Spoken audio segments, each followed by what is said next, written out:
Mercredi 8 avril 2020, on continue la lecture de Contes du mercredi avec Une nuit à pas de velours de Cécile Elma-Roger et Fanny Ducassé au Seuil Jeunesse.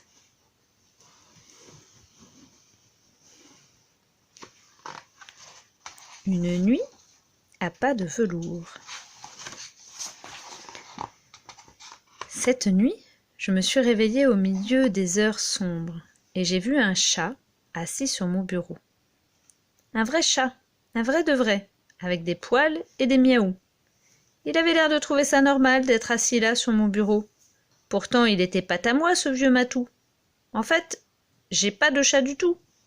Il m'a fixé d'un air sérieux, puis m'a fait signe de le suivre en me lançant un roux-maou pressé. Ça avait l'air important, alors je l'ai suivi. Vous auriez fait quoi, vous ? D'abord, on s'est faufilé le long du toit.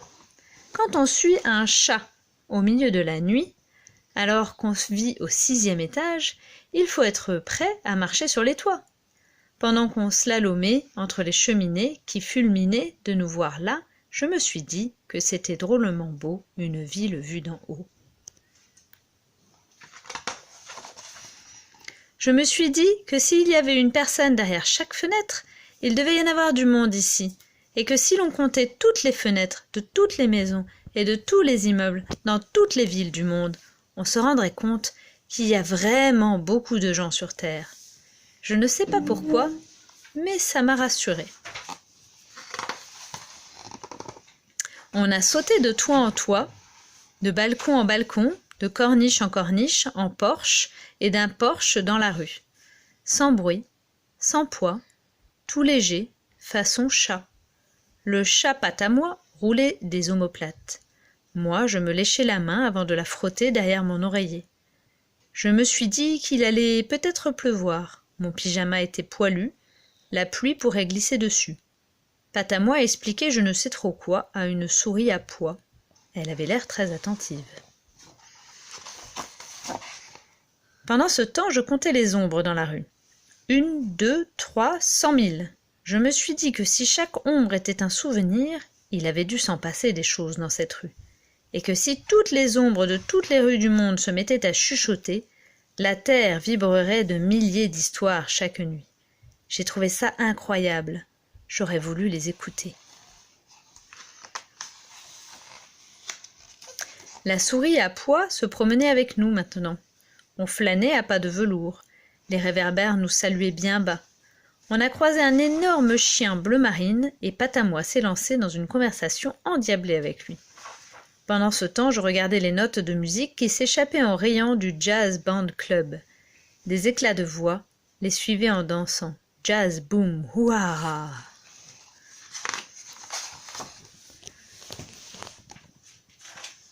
Je me suis dit que si chaque note de musique était comme une petite montgolfière, les gens devaient se sentir légers dans ce club, et que si tous les musiciens du monde jouaient au même instant toutes les notes de musique du monde, des ballons s'élèveraient tellement loin dans le ciel qu'en bondissant de l'un à l'autre, on atteindrait la lune. On pourrait voir la terre palpiter de là-haut.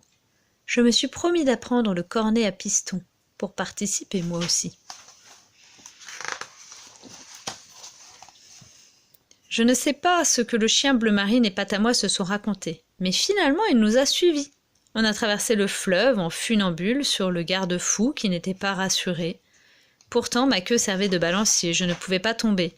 Le chien bleu marine a traversé à la nage. Il est ressorti bleu ciel. On a ri, mais ça lui allait bien. Dans le jardin public, un pigeon tigré et un renard botté regardaient les étoiles filantes. Patte à moi, pas gêné, est allé les trouver. Pendant qu'il leur griffonnaient quelque chose dans le bac à sable, j'écoutais les feuilles des arbres ronflofler à feu doux. Certaines parlaient en dormant. Je me suis dit que si chaque feuille était comme une auberge éclairée au milieu de la nuit, on était bien à l'abri dans ce jardin, et que si l'on recouvrait le monde entier d'arbres à feuilles, on n'aurait plus jamais l'impression d'être perdu nulle part. J'ai pensé à mon cerisier. J'irai l'arroser demain. Les griffonnages de Patte à moi avaient plu aux pigeons tigrés et aux renards bottés, Ils sont entrés dans l'équipe. Je ne savais pas à quel jeu on jouait, mais ça n'avait pas d'importance. Et puis on est arrivé devant le zoo. Un immense portail de fer noir nous en interdisait l'accès. Il y avait quelque chose à nous dire, mais il était bâillonné à clé. Patamois a fait un petit signe à la souris à pois. Alors elle est montée sur le dos du pigeon tigré et ils se sont envolés de l'autre côté du portail. Je voyais de gros soupirs dégouliner de sa serrure, des soupirs en couleurs jaune, violet, bleu, rose. Je me suis dit que si chaque cage de ce zoo enfermait une envie pressante de courir ou de voler, il devait y avoir un gros ras-le-bol derrière ce portail de fer noir, et que si l'on pouvait ouvrir toutes les cages de tous les zoos de toutes les villes du monde, une tempête ébouriffante se mettrait à souffler et sèmerait sur la terre de formidables arcs-en-ciel. Ça nous rafraîchirait un peu. C'est à ce moment-là que la souris à pois m'a tendu un trousseau de clés. Alors j'ai compris à quel jeu on jouait. C'était une opération délivrance. J'ai ouvert le portail de fer noir qui en a bâillé de soulagement. Pendant que le chien bleu et le renard botté montaient la garde à l'entrée du zoo, Patamois, avec ses yeux phares, me guidait de cage en cage. Moi, je déverrouillais les serrures qui fredonnaient avec entrain pour nous encourager.